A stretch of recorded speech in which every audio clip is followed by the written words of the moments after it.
Hi everyone, welcome to my channel, and today I'm going to tell you how to fix Snapchat CC06 supercode.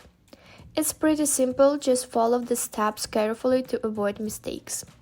At first, open the App Store or Play Store if you are using an Android phone. Search for the Snapchat in the search bar. If an option to update the app appears, tap on it and wait for update installation to complete. After that, open Snapchat. If the problem is resolved, great. If not, close the app completely and go back to your device settings. In the settings, find Snapchat. The exact location may vary slightly depending on your device.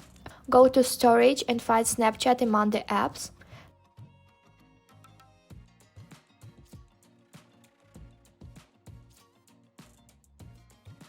Tap on it and select Uninstall app. After uninstalling the app, reinstall it from the App Store or Google Play. By following these steps, you can successfully resolve the issue with supercode CC06. Hope this video was helpful for you. If it was, please give this video a like, subscribe to my channel and watch my other video tutorials. Wishing you a great day.